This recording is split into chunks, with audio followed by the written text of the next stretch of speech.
dans le livre des Actes, nous allons regarder un passage important.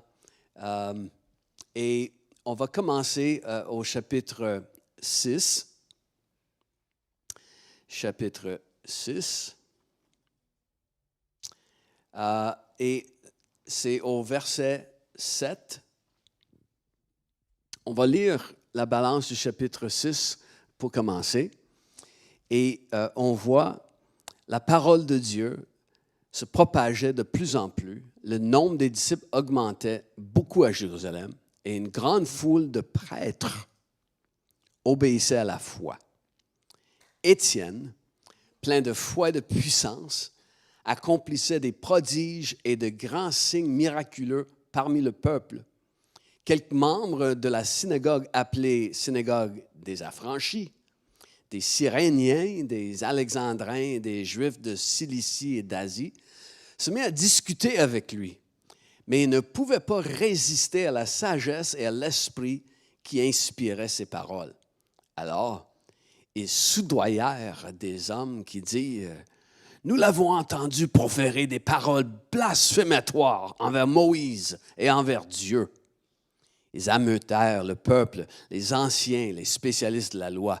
Puis, ils se jetèrent sur lui, l'arrêtèrent et l'emmenèrent au Sanhédrin.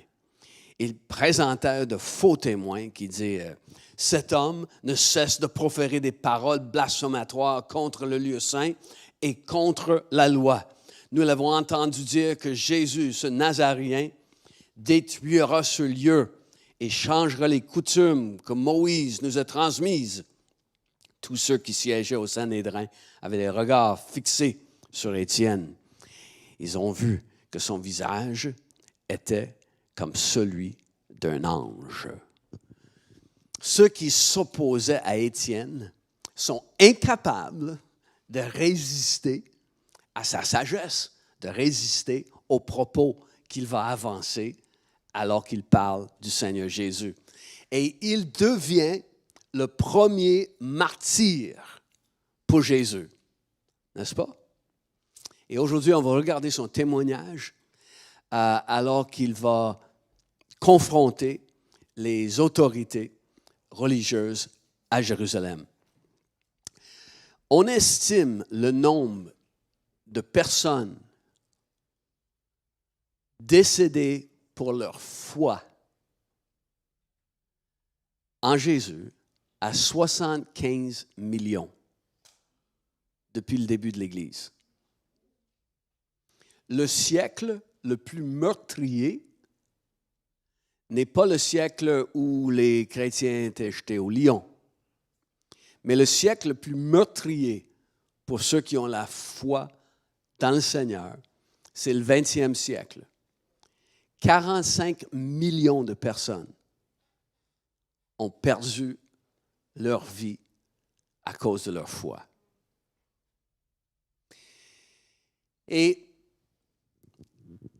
il y a beaucoup de gens qui vont perdre leur vie pour des raisons qui sont reliées à la foi. Exemple, il peut y avoir des hostilités entre tribus, entre peuples, et une tribu ou un peuple est chrétien. Il y a une guerre civile ou une guerre de territoire, et donc un autre groupe va tuer, c'est peut-être un autre groupe qui appartient à une autre foi. Ils vont tuer cette tribu ou ce peuple, et des fois, ils sont comptés chez des martyrs. Mais moi, je parle de gens qui ont perdu la vie pour le témoignage, pas juste parce qu'ils étaient chrétiens, mais des gens qui perdent leur vie à cause de la foi chrétienne. D'accord? Et aujourd'hui, même si les chiffres sont légèrement à la baisse, il y a quand même des milliers de personnes qui perdent leur vie à chaque année pour le Seigneur à cause de leur témoignage. La semaine prochaine, on va regarder quelques versets dans le chapitre 8, au début du chapitre, et je vais apporter un important message au sujet de la persécution. Vous ne voudrez pas manquer ça. Annulez vos vacances s'il le faut, mais la semaine prochaine, en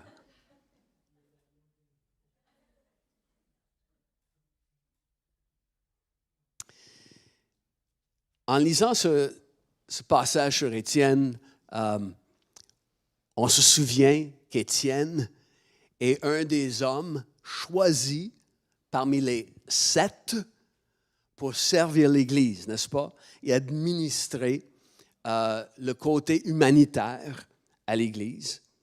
Et Étienne n'est pas seulement un homme qui est doué pour une gestion de cette situation. La Bible dit, selon les qualifications nécessaires pour les 7, qu'il était rempli d'Esprit Saint, il était rempli de sagesse.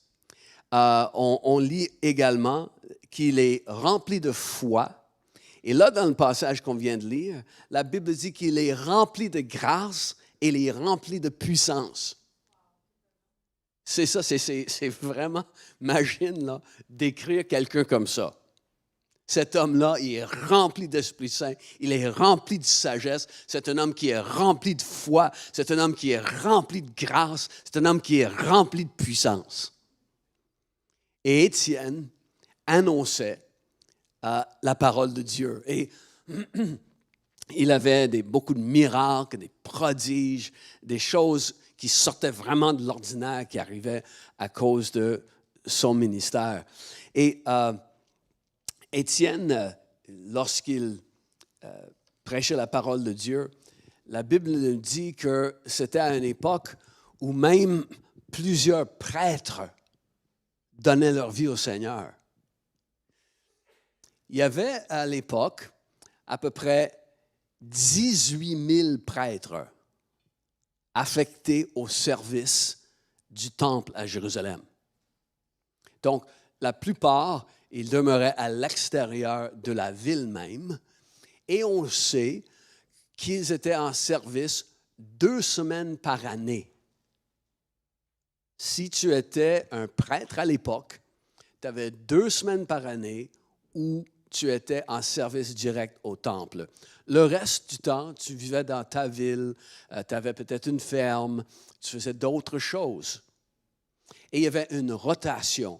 Ce qui veut dire qu'à n'importe quelle semaine à Jérusalem, à l'époque du Nouveau Testament, il y avait des centaines de prêtres en service au temple. Et donc, ces centaines de prêtres étaient exposés à l'enseignement des apôtres et des disciples. On sait qu'ils enseignaient dans la cour du temple. Il y avait des guérisons, il y avait des miracles. Et un grand nombre de prêtres ont donné leur vie au Seigneur à ce moment-là, qui est quand même assez merveilleux. Et il y a une phrase qui dit qu'un grand nombre de prêtres obéissaient à la foi. On va regarder ça dans un instant. On sait que les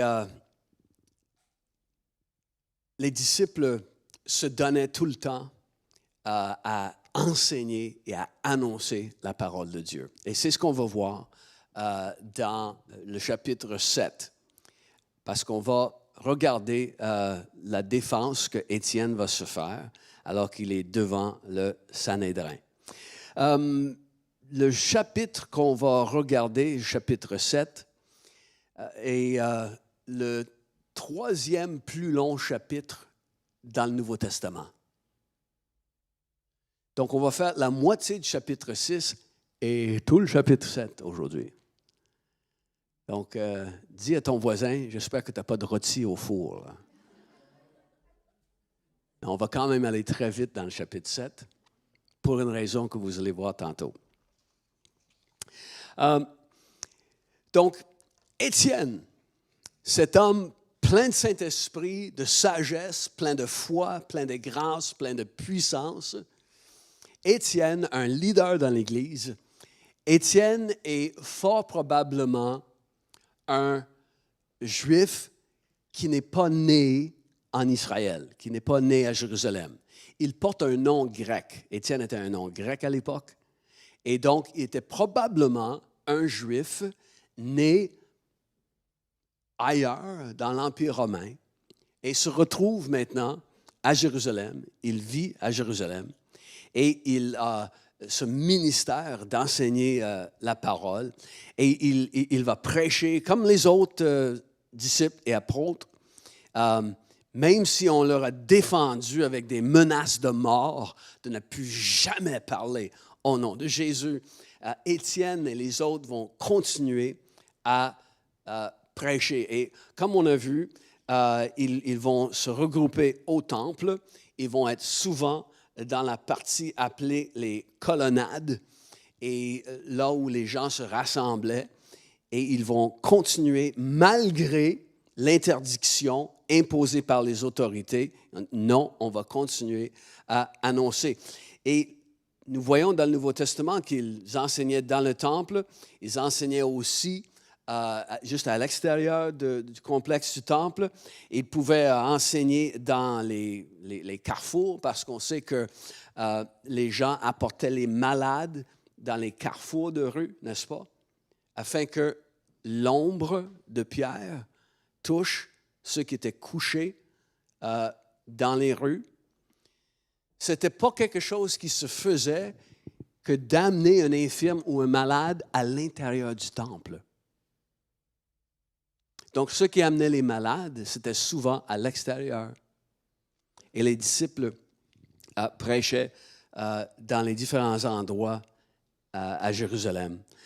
Et Étienne et les autres, comme on a mentionné dans la petite capsule sur le retour du message il y a une dizaine de jours ou il y a une semaine, est-ce que vous savez qu'il y a une petite capsule vidéo qui vous est disponible toutes les semaines? Qui sait qu'il y a une petite capsule vidéo qui est disponible? Donc, peut-être la moitié. À toutes les semaines, sur Facebook et Instagram, il y a une petite vidéo de 3 à 5 minutes qui est un retour sur le message du dimanche. Donc, une petite pensée, peut-être quelque chose qui va ajouter un point à quelque chose dans le message. Donc, à tous les lundis, vous pouvez aller voir sur Facebook, sur Instagram, sur le compte de l'Église, bien sûr, et YouTube. J'ai dit, oui, c'est ça. Merci, Catherine. Et donc, allez voir ça. Et la semaine passée, on a vu comment les disciples allaient quand même prêcher malgré l'interdiction, malgré les menaces de mort qui pesaient contre eux. Pourquoi? Ils vont aller parce que pour eux, les conséquences de ne pas prêcher sont plus graves que les conséquences potentielles de prêcher. Donc, ils sont déterminés. Et pourquoi ils sont comme ça? Pourquoi Étienne va aller se mettre face au danger mortel même? Pourquoi il fait ça? Parce qu'il est absolument convaincu de qui Jésus est. Il est convaincu. Il est convaincu de la vérité. Il est convaincu de l'éternité. Il est convaincu de l'exclusivité de l'Évangile, de l'exclusivité de l'œuvre de Jésus pour pouvoir aller au ciel. Donc, il est convaincu et doit annoncer. Il n'a pas de misère à aller se mettre dans un moment où ça peut être pas mal plus difficile. Parce qu'il y a ce verset-là dans 2 Thessaloniciens, il dit, le Seigneur Jésus apparaîtra du ciel avec les anges de sa puissance au milieu d'une flamme de feu pour punir ceux qui ne connaissent pas Dieu et ceux qui n'obéissent pas à la bonne nouvelle de notre Seigneur Jésus. Les disciples étaient entièrement convaincus de ça. Donc, avec courage, avec devoir et avec passion, ils annonçaient qui était Jésus et comment être sauvé. Ils n'avaient aucune difficulté à se tenir devant les gens à cause de ça. Et ils répondent à cet ordre que l'ange a donné aux apôtres quand il a débarré les portes. Vous vous souvenez, dans le chapitre 5, l'ange a un message du ciel pour les apôtres. Allez, tenez-vous au temple et annoncez toutes les paroles de cette vie. Donc, c'est ce qu'ils vont faire. Et je n'ai pas besoin de vous convaincre qu'on a besoin d'un peu plus de courage dans notre génération. On a besoin de gens braves qui n'auront pas peur de l'avenir, qui n'auront pas peur des conséquences potentielles, pas peur des répercussions, pas peur de l'opinion de l'homme, mais qui vont se tenir dans notre génération pour annoncer l'Évangile, oui, peut-être même dans des temps troubles. Mais on sait c'est quoi la vérité. On sait, ça n'a pas changé, là. Depuis les siècles, la vérité n'a pas changé. Et ces hommes étaient convaincus de la vérité. Donc, ils ont agi comme ça. Et dans le fond, que tu meurs martyr, que tu meurs peut-être d'une maladie quelconque, que tu meurs d'une frappe nucléaire, ou que tu meurs à 95 ans alors que tu t'endors sur ta chaise berçante.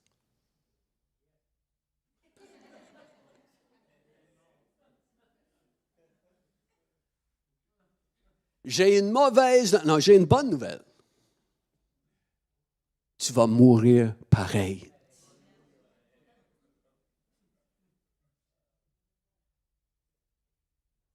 Et après ça, c'est l'éternité. Après ça, c'est l'éternité.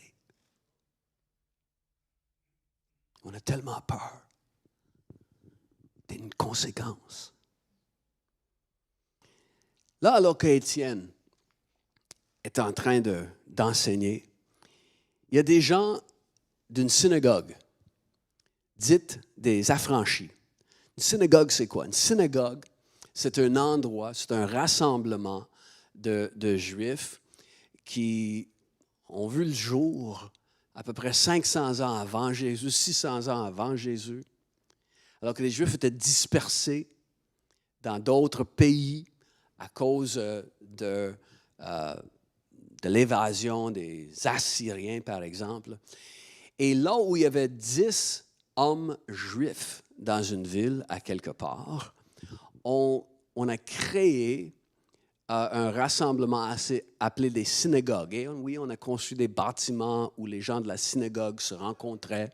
On voit Jésus prêcher dans des synagogues à Capernaum et il est à Cana, les noces de Cana. C'est un chef de synagogue et voilà, on voit ces endroits un peu partout, synagogues. Et à Jérusalem, à l'époque du Nouveau Testament, il y avait tout près de 400 synagogues dans la ville.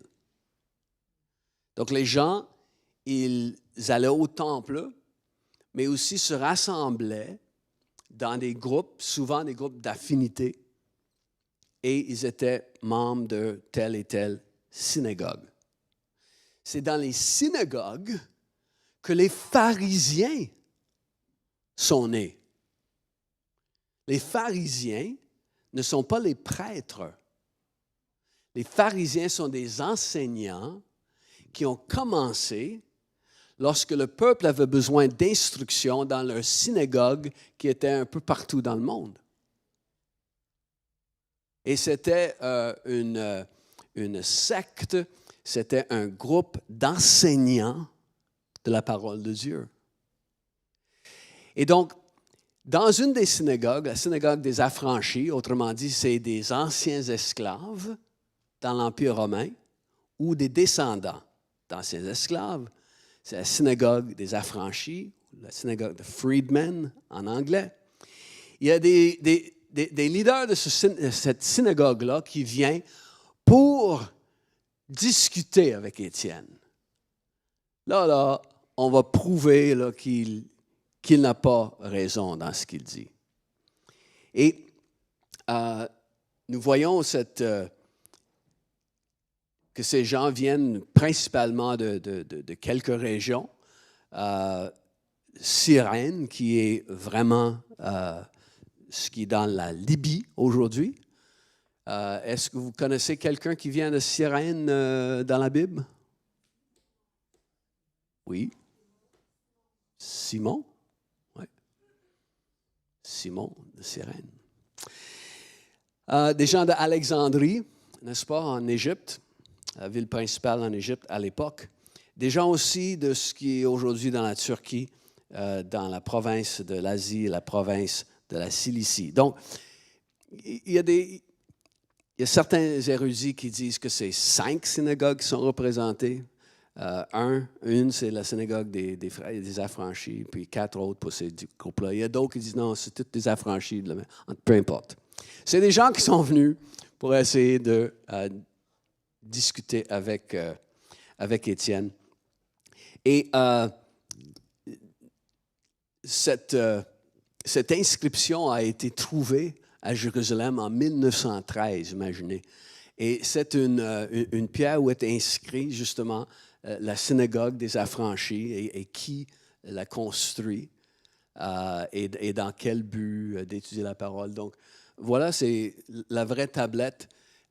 Et vous voyez la porte ici, là, c'est souvent ce qu'on fait pour une synagogue, c'est de mettre une telle inscription au-dessus de la porte qui parle de qui a construit, qui était le fondateur. Et donc, voilà, la tablette était probablement affichée au-dessus de la porte de la synagogue à l'époque. Et on sait que cette synagogue se trouvait dans cette partie-ci de la ville, au sud du temple, parce que c'est là, justement, qu'on a découvert l'inscription. Mais ces hommes-là, la Bible dit, ne pouvaient pas résister à la sagesse et à l'esprit par lequel Étienne parlait. Le mot qui est employé dit, ils ne pouvaient pas résister. Ils n'ont pas fait le poids. Ils n'ont pas fait le poids.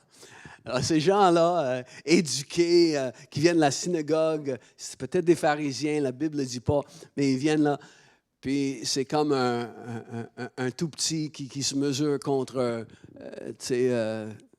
George Foreman. Il ne fait pas le poids, là. Il n'est pas capable de résister. Et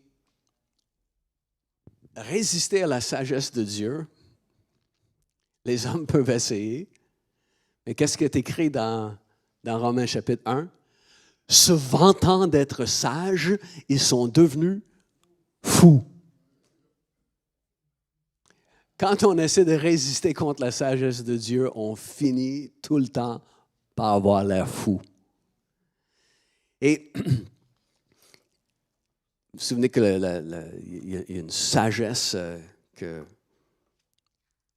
les 12 avaient demandé que les 7 puissent posséder, hein, des hommes remplis d'Esprit Saint et de sagesse.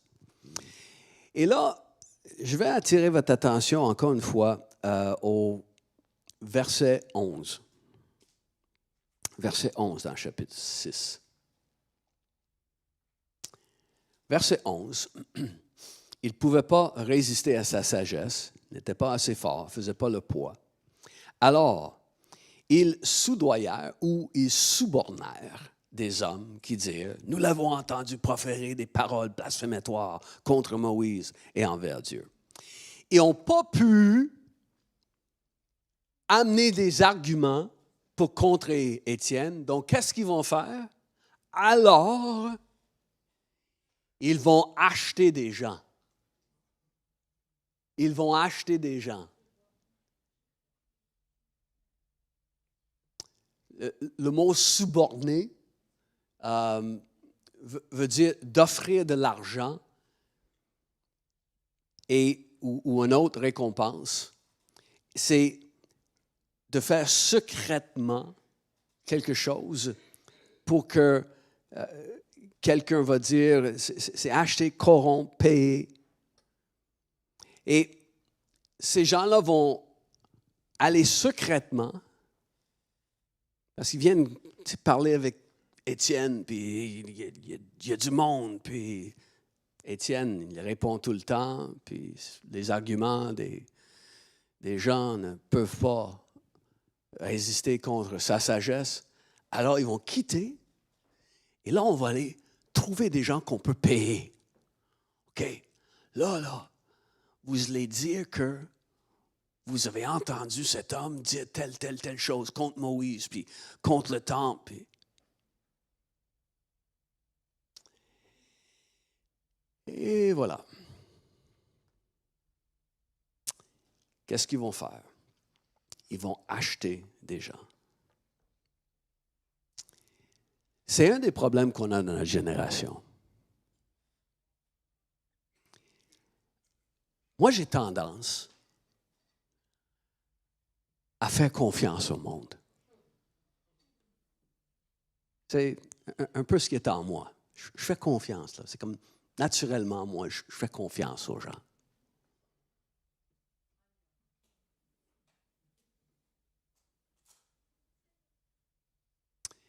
Et c'est comme si je m'attends à ce que les gens disent la vérité.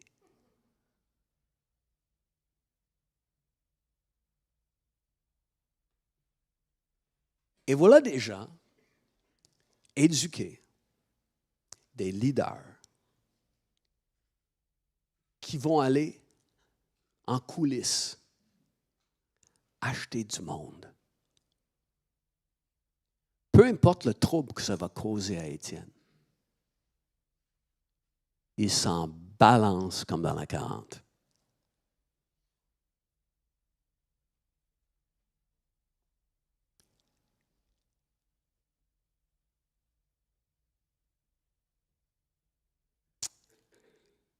Les gens tenaient en estime ce monde-là.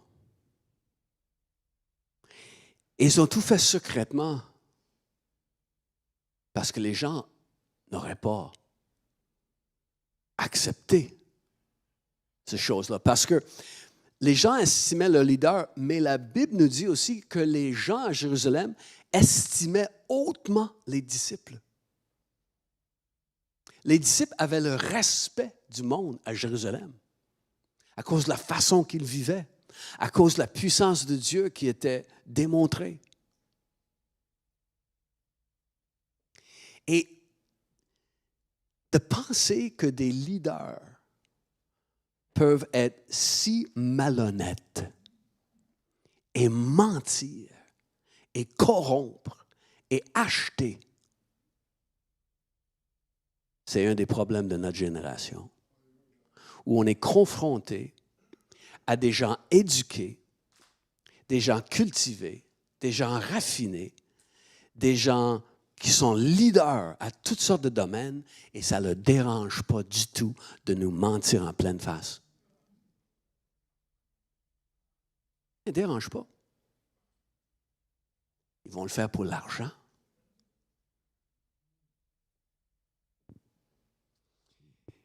J'ai été tellement enragé cette semaine quand j'ai lu un article. Vous devriez me voir là, quand je deviens enragé. Là.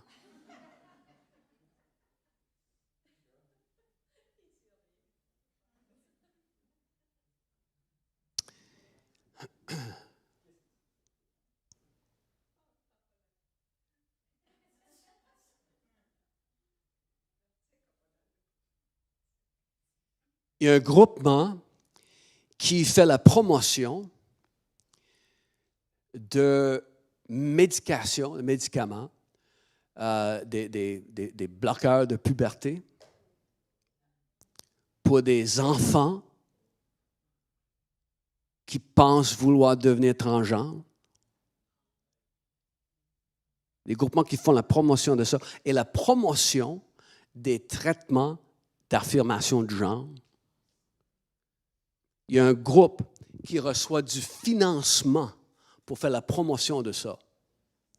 Donc, qu'est-ce qu'on voit? On voit un groupe de gens éduqués, de gens avec toutes sortes de lettres derrière leur nom. Et on voit cet organisme qui fait la promotion. Et là, ça a été découvert ou publié cette semaine que des grosses compagnies, dont Pfizer, mais ce n'est pas la seule, qui fabriquent ces drogues, donnent du financement à ce groupement-là.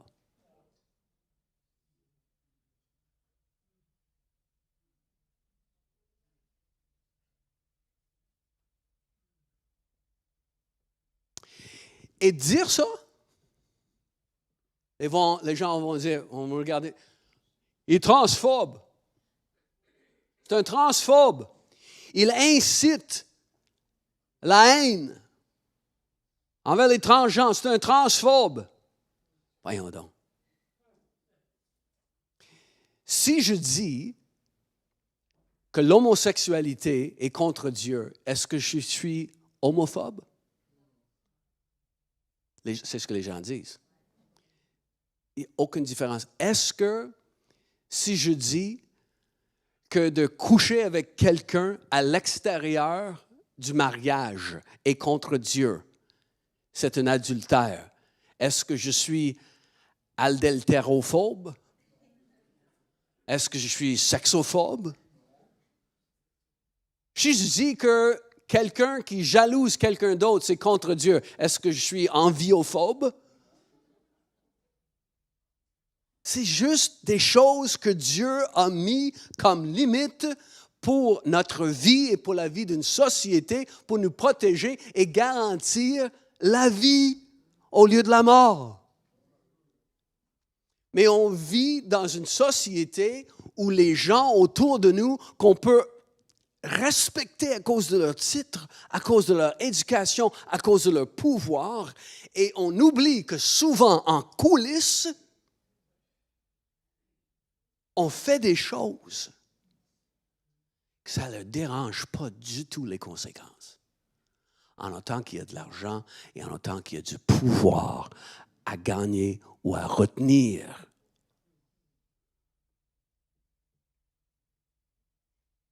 On va acheter des gens pour mentir contre Étienne.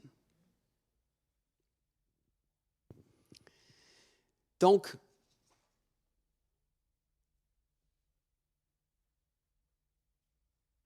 ils vont, la Bible dit, exciter les gens. Ils vont énerver le peuple, vont les agiter, vont les échauffer, vont les enrager. Et non seulement le peuple, mais les anciens aussi, les autres leaders dans d'autres sphères. Et non seulement, mais les scribes aussi. Et donc, on s'en vient et on va chercher Étienne, on va l'arrêter et on va le traîner devant le Sanhédrin, encore une fois. Est-ce que vous savez que de nos jours, on va énerver ceux qui ont du pouvoir? C'est ce qu'on fait. On va les énerver, là. Savez-vous qu'il y a des présidents d'université, il y a plein de politiciens qui ont des groupements qui frappent à la porte et on va les énerver, on va les échauffer, on va dire toutes sortes de choses, souvent des mensonges, dans le but de les pousser à l'action. Puis là, on va passer des lois basées sur ce que les gens ont fait pour les enrager, basées sur des mensonges. Donc, basées sur des mensonges, sur la corruption, sur un désir de pouvoir, on va acheter des gens, on va énerver le peuple, on va énerver les leaders et on va les arrêter, Étienne. Épouvantable.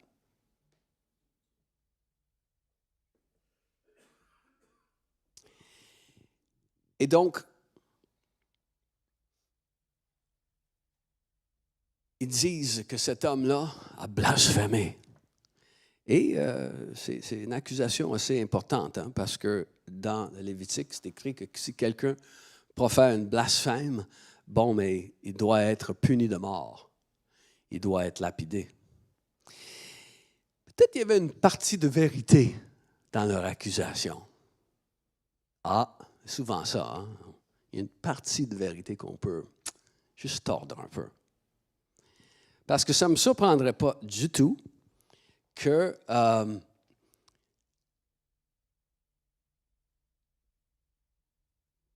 Étienne ait parlé du fait que, et le temple, oui, c'est bon, mais ce n'est pas ça qui est important, là. Peut-être qu'il a fait référence à ce que Jésus a dit à la femme samaritaine.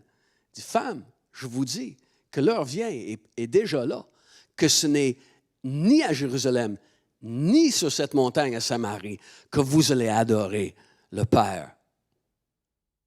Mais ce sera en esprit et en vérité. Si le fait que Jésus a dit, détruis ce temple et je le relèverai en 3 jours, parlant de ce corps, mais les religieux à l'époque, tout de suite, ils disaient, « Hey, tu vas détruire ce temple. Ça a pris 40 ans pour bâtir le temple. Puis toi, tu vas le remonter en 3 jours. » Donc, peut-être Étienne a parlé de ça un peu, a été mal interprété. Ils ont peut-être un brin de vérité pour l'accuser. Mais voilà, il est maintenant devant le Sanhédrin. Là, on accuse de toutes sortes d'affaires. Et à la fin de notre passage, c'est écrit que les gens du Sanhédrin, là, on parle des 71, vous vous souvenez du Sanhédrin? C'est des 71 chefs, des leaders religieux parmi les prêtres. Donc, il y a 18 000 prêtres. Ça, c'est des chefs prêtres, les principaux prêtres. Vous avez lu ça dans votre Bible? C'est ça, des principaux prêtres, chief priests.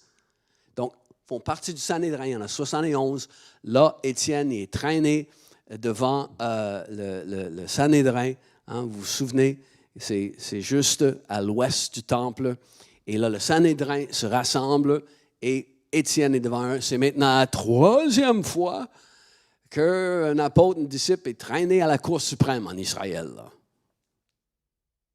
Et là, il doit se défendre. Et alors que les accusations vont tomber, mais finalement, il regarde. Puis la Bible dit que son visage leur parut comme celui d'un ange.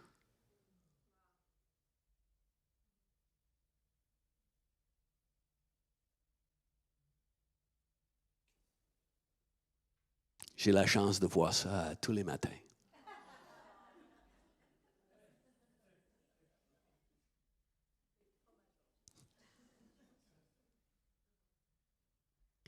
Là, il est rempli de la gloire de Dieu. Et son visage, il y a quelque chose que ces gens qui ne sont pas pour Dieu, là, ils voient. Et pour eux, son visage parut comme celui d'un ange. Et ça ne change pas le fait qu'ils veulent le tuer. En tout cas, qu'est-ce qu'il y avait chez le visage d'Étienne, là? Qu'est-ce qu'ils ont vu pour que ce soit leur sentiment?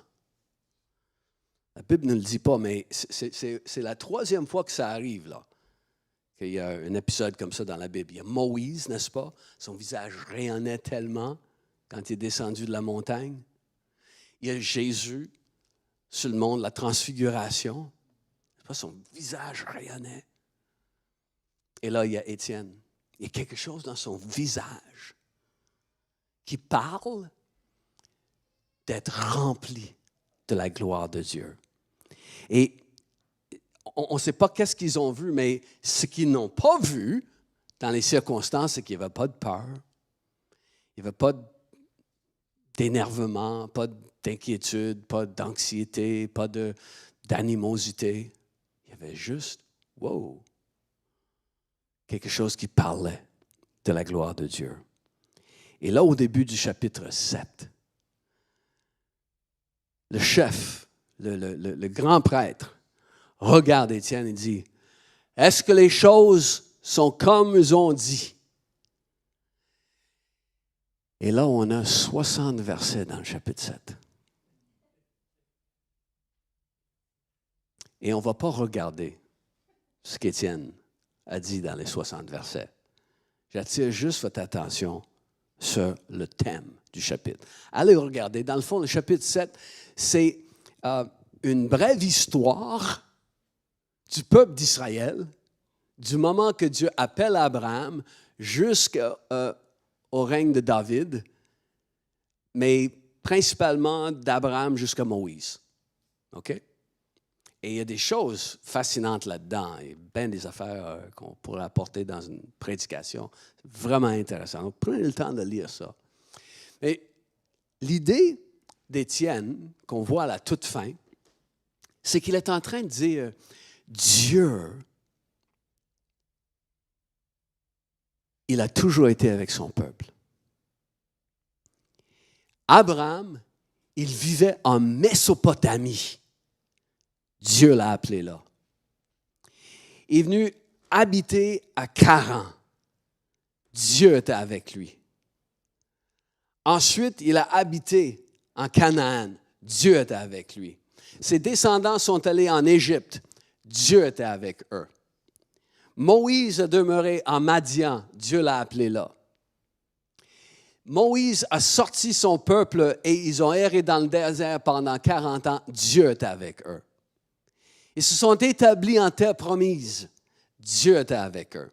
Et finalement, après tous ces temps-là, des centaines d'années plus tard, après Moïse, David a l'idée, « Hey, je vais construire une maison pour Dieu. » Parce qu'il y avait juste le tabernacle, il y avait juste la tente de rencontre. « Hey, je vais construire une belle maison pour Dieu. » Et finalement, ce n'est pas David, mais c'est Salomon qui l'a fait.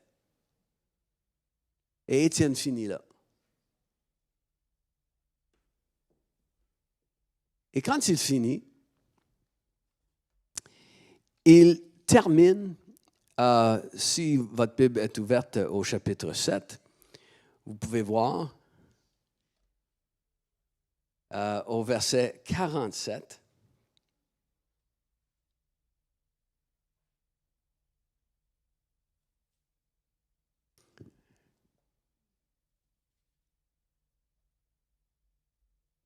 ce fut Salomon qui lui bâtit une maison. Mais, alors tout son discours se dirige vers ce point capital. Mais, le Très-Haut n'habite pas ce qui est fait de main d'homme, comme dit le prophète, le ciel est mon trône et la terre mon marchepied. Quelle maison me bâtirez-vous, dit le Seigneur.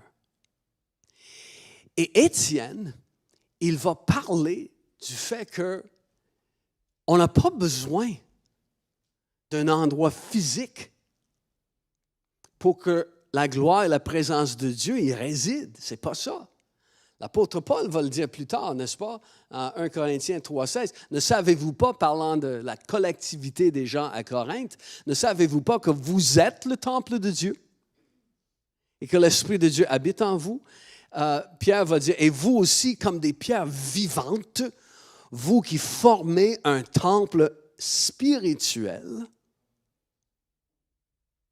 Donc, Étienne va parler de comment, oui, le temple est magnifique, là. Le temple est vraiment quelque chose. Le temple, une des merveilles du monde à l'époque. Le temple était glorieux. Les Juifs étaient fiers de leur temple. Et là, il dit, vous qui avez le temple, dit, vous opposez toujours au Saint-Esprit. C'est ce qu'il leur dit. Vous opposez toujours au Saint-Esprit. Et il dit, vos ancêtres ont tué ceux qui annonçait la venue du Messie, la venue du juste, il dit, vous avez tué le juste, et maintenant, il s'apprête à tuer ceux qui suivent le juste. Vous vous opposez toujours au Saint-Esprit. Et là, les gens ont commencé à être dérangés. Donc, on va lire les derniers versets du chapitre. Verset 54. En entendant ces paroles, ils avaient le cœur plein de rage. Ils grinçaient des dents contre lui. Déjà eu un chien? T'as montré ses dents. C'est ce que Étienne avait. Il avait 71 chiens comme ça, là.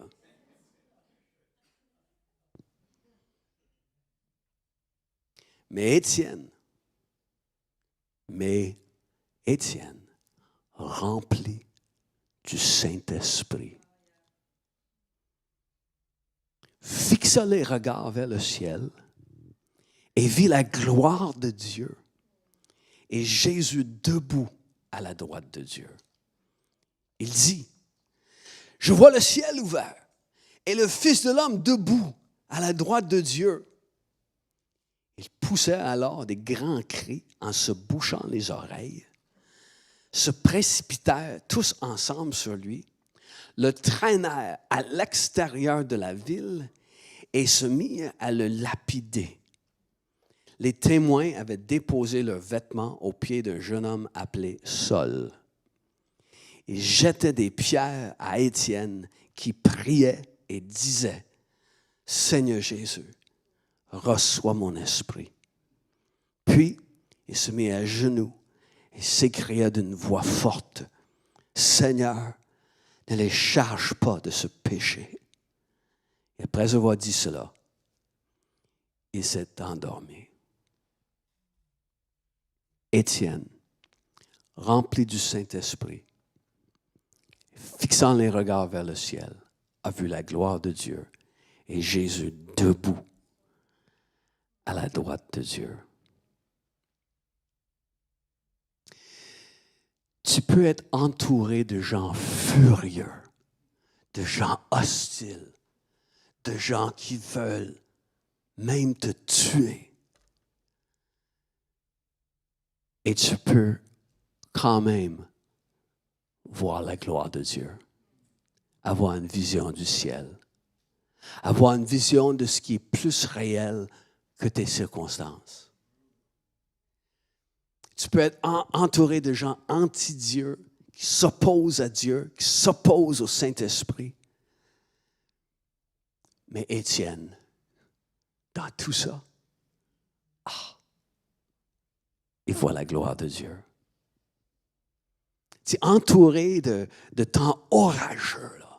Tu imagines, là, c'est comme si tu es sur une chaloupe au milieu d'un mer, au milieu d'un lac miroir. Tout autour, là, c'est des orages, puis de la foudre qui tombe, du vent. Mais là, sur ton lac, là, c'est l'image, la sérénité. Là. Toi, tu es bien correct. Parce que tu vois la gloire de Dieu.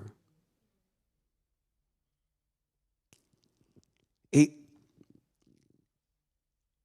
ça paraît peut-être drôle à dire.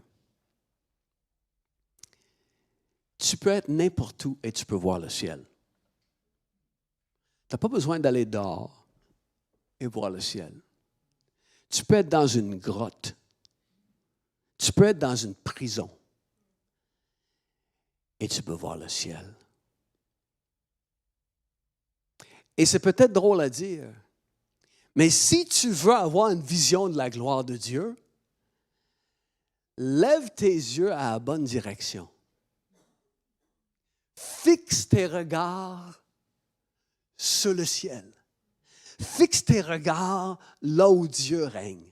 Fixe tes regards là où tu as un Père plein d'amour et d'affection pour toi.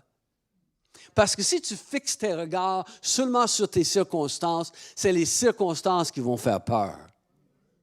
Mais tu peux fixer tes regards. Savez-vous que c'est le même verbe qui est employé quand les disciples ont vu Jésus monter au ciel? La Bible dit qu'ils ont fixé le regard. Alors que c'est la même chose. Étienne, au milieu de tout ça, il fixe ses regards au ciel. Alors qu'il fait ça, alors qu'il pose ce geste de regarder vers la réalité du ciel et de ceux qu'il aime dans le ciel, tout à coup, il a une vision de la gloire de Dieu. Si tu veux une vision de la gloire de Dieu, mais fixe tes regards dans la bonne direction.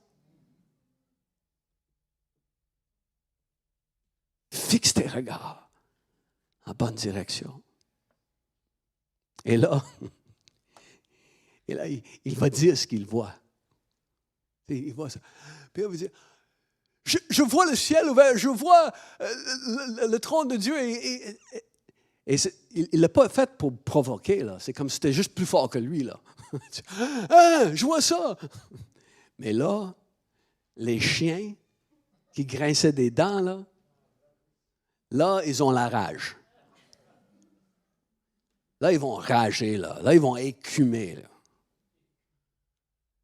Et là, on va saisir lui, on va le traîner à l'extérieur de la ville parce qu'on ne va pas le tuer à l'intérieur des limites de la ville. C'était la coutume. Et on va prendre des pierres et on va commencer à lapider des pierres. Souvent, on creusait un genre de gros trou. On mettait le condamné dans le trou et on jetait des pierres sur lui. Et la Bible dit que les gens ont déposé leurs vêtements aux pieds d'un jeune homme du nom de Saul. Encore une fois, Luc va parler de quelque chose qui s'en vient. On va rencontrer Saul, celui qui va devenir Paul. Mais on dépose, parce qu'on enlève le vêtement extérieur pour pouvoir mieux lancer les pierres. Et Saul est désigné comme celui qui est responsable, qui donne son approbation à cette exécution. Ce n'est pas les mêmes, un Sanhédrin, là. Pas les mêmes qui avaient dit à Pilate, « Nous n'avons pas de loi qui nous permet de mettre un homme à mort. »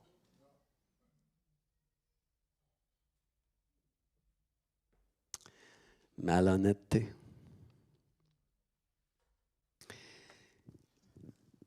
Et là, lorsque Pierre va dire ce qu'il voit, là, ça devient un vrai clown show. C'est un spectacle de clown, là.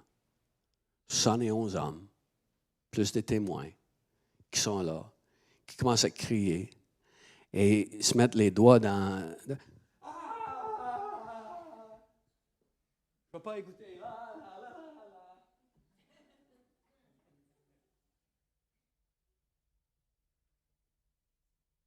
C'est d'Étienne.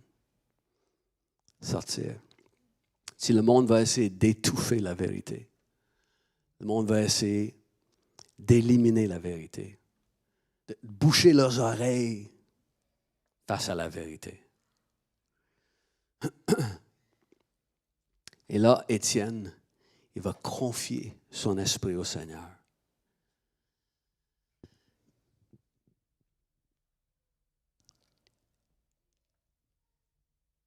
Seigneur Jésus, reçois mon esprit. N'est-ce pas ce que Jésus a fait sur la croix aussi? Père, entre tes mains, je remets mon esprit. C'est ça la foi, c'est la confiance.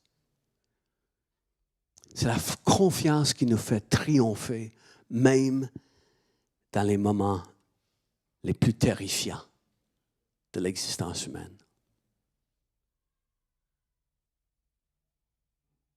C'est lui faire confiance. Peu importe ce que je passe, je te fais confiance.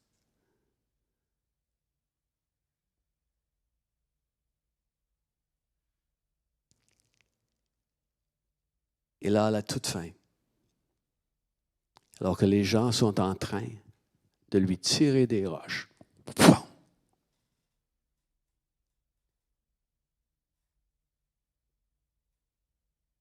Étienne est à genoux. Pas parce qu'il a été frappé par une roche. Il est à genoux, en révérence envers son Dieu, parce qu'il a une dernière prière.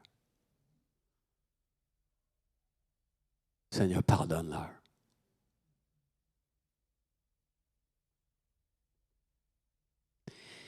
Et là, il reçoit une roche peut-être en plein front ou quelque chose et il s'éteint. Bien sûr, l'importance du pardon. Peu importe si c'est des gens malhonnêtes, peu importe si c'est des gens qui ont acheté d'autres, peu importe qu'est-ce qui se passe autour de nous, le plus important, c'est le pardon. Oui, on doit agir quand on peut agir. Oui, on doit dire des choses. Mais le pardon doit être toujours au premier plan. Et n'est-ce pas intéressant, la dernière chose que j'attire votre attention sur le fait que la Bible dit que Étienne, il a crié d'une voix forte, Seigneur, ne tiens pas ce péché contre eux. Hey, il a crié d'une voix forte. C'est avec conviction qu'il le dit, là. OK, je vais leur pardonner. C'est souvent comme ça qu'on pardonne. Hein? Ouais, de reculons, d'accord. Non, avec conviction et passion. Seigneur, tiens pas ce péché contre eux. Quelque chose, hein? Un homme plein d'Esprit Saint, un homme plein de sagesse, un homme plein de foi, un homme plein de grâce, un homme plein de puissance. Et il l'a démontré jusqu'à la toute fin. La haine ne pouvait pas triompher sur lui.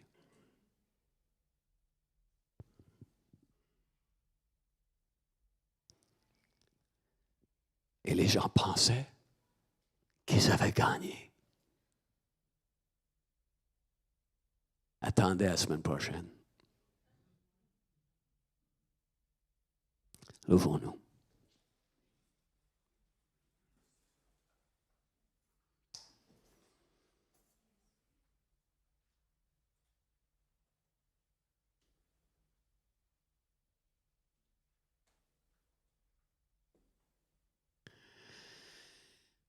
OK, comme d'habitude, dans un moment comme celui-ci, je vais vous demander, est-ce qu'il y a quelqu'un que toi, tu as besoin de pardonner? Quelqu'un qui t'a fait du mal. Ça a vraiment fait mal, peut-être. Et tu as besoin de pardonner. Tu as besoin d'être d'accord avec Dieu et dire, Seigneur, je ne veux pas que tu tiennes ce péché contre elle, contre lui. Je ne veux pas que ce péché soit tenu contre elle, contre lui. Est-ce qu'il y a quelqu'un que tu dois pardonner aujourd'hui? Tu as peut-être fait cet exercice des dizaines, des douzaines, des vingtaines, des centaines de fois. Mais je suis assez vieux que je sais que peut-être il y a quelque chose hier.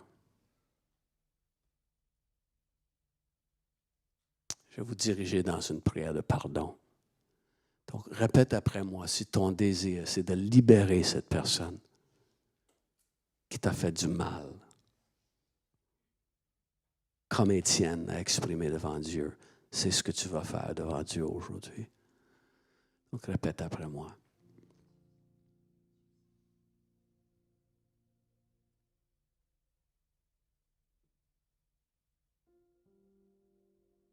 Seigneur Jésus, j'ai reçu ta grâce. Tu m'as donné le cadeau du pardon. Au lieu de te tenir compte de mes péchés, tu es mort pour mes péchés.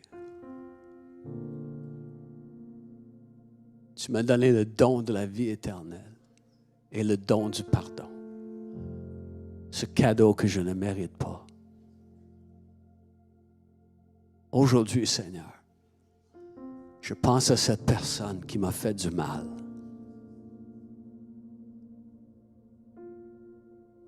Et aujourd'hui, je te dis, Seigneur, ne tiens pas son péché contre lui. Moi aussi, Seigneur, je pardonne à cette personne. Je la libère de mes jugements. Je la libère de mon désir de le voir puni. Je pardonne, Seigneur. Car tu m'as appelé à la liberté. Et donc maintenant, au nom de Jésus, que toute chaîne qui me retenait captif à cette personne et à cet événement soit cassée. Je suis libre à cause du pardon. Amen. Amen. Et nous avons besoin de prier aujourd'hui. On a besoin de courage dans notre génération. Qui est la personne à qui tu pourrais parler de la vérité cette semaine? On ne veut pas provoquer. On veut juste annoncer. Pour certaines personnes, ils vont nous tenir en haute estime. Oui, il y en a d'autres qui peut-être vont rager, finir par écumer à la bouche. On a besoin de gens braves qui se tiennent pour Dieu. Amen.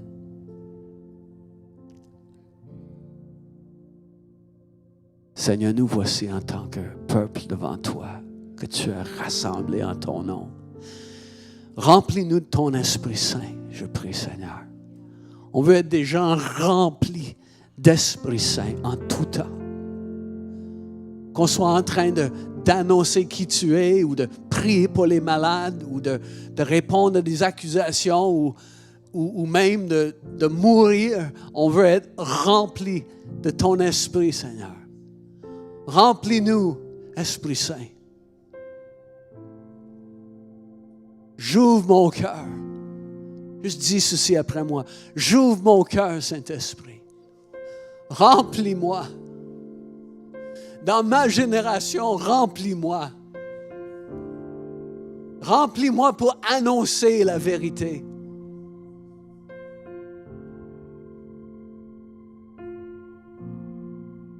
Je veux être un disciple convaincu de la vérité de qui tu es, la vérité de la croix et la vérité de l'éternité. Remplis-moi, Saint-Esprit. Remplis-moi de ta sagesse. Remplis-moi de foi. Remplis-moi de grâce et de faveur. Et remplis-moi de puissance pour que ma génération entende parler de toi.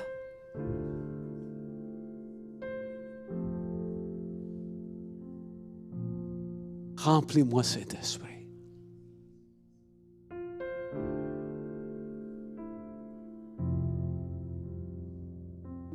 Souvent, on va être rempli du Saint-Esprit parce que c'est plaisant, c'est agréable, c'est bon pour moi, là. Mais pensons à être remplis du Saint-Esprit parce que les gens ont besoin d'entendre la bonne nouvelle. Jésus a besoin de nous pour le dire. Amen. Serrez au moins 220 personnes dans vos bras avant de partir. Et prenez un temps de fraternisation. Il y a des sandwichs, du café. On se revoit la semaine prochaine. Oh, est-ce que je peux avoir votre attention? J'ai oublié. J'avais quelque chose qu'il fallait que je dise avant que je prêche, puis vous m'avez surpris avec l'affaire pour Bonne Fête. Je me demandais pourquoi les gens du band restaient sur la plateforme. Il y a un nouveau film qui vient de sortir qui s'appelle Sound of Freedom. C'est seulement en anglais. C'est une histoire vécue d'un homme qui va secourir un jeune qui est tenu dans comme esclave à traite humaine dans la prostitution. C'est une histoire réelle de cet homme qui va sauver cet enfant. L'acteur principal, c'est Jim Caviezel, qui a joué le rôle de Jésus dans le film La Passion de Christ. Une actrice qui s'appelle Mira Sorvino, qui est une actrice très connue à Hollywood, joue là-dedans aussi. Et apparemment, la qualité, c'est top-notch. On ne pensait pas que le film allait jouer à Montréal, mais j'ai su ce matin, Sylvie, qui me raconte que le film va être au cinéma Guzzo à partir de vendredi. OK? Donc, ça vaut vraiment la peine. Je pense que c'est seulement en anglais. Mais The Sound of Freedom. OK? Sound of Freedom. Il a sorti avec 14 millions de ventes dans sa première journée, le 4 juillet. Donc, c'est bon. Il y a des bons films chrétiens qui commencent à sortir. Hein? Donc, oui, c'est vrai, Père-Yves a eu son bébé. Oui. Donc, Amani. Oui, c'est ça. Amani. Et je vous demande aussi vos prières pour Marguerite Paré, qui a subi un triple pontage cette semaine. Et donc, elle récupère à l'hôpital actuellement. Donc, voilà. OK, donc c'est tout pour les annonces. Non. Merci d'avoir été avec nous ce matin. Si vous avez des questions sur ce que vous avez entendu aujourd'hui, si ou simplement vous aimeriez en savoir plus sur la foi chrétienne en général, ou encore sur qui on est en tant qu'Église, n'hésitez pas à nous envoyer un courriel à montréal@catchdefer.com. Nouvelle depuis un an et demi. Vous pouvez aussi nous joindre au travers de la page Facebook en nous envoyant un message privé. Si vous avez aimé le contenu de la réunion d'aujourd'hui, vous pouvez nous suivre de semaine en semaine pour rien manquer de nos réunions. Vous pouvez le faire en vous abonnant à notre chaîne YouTube ou en nous suivant sur notre page Facebook. N'hésitez surtout pas à partager avec vos amis, à commenter, à liker notre contenu. Je vous souhaite à tous une excellente semaine et on va se voir dimanche prochain. Bye tout le monde.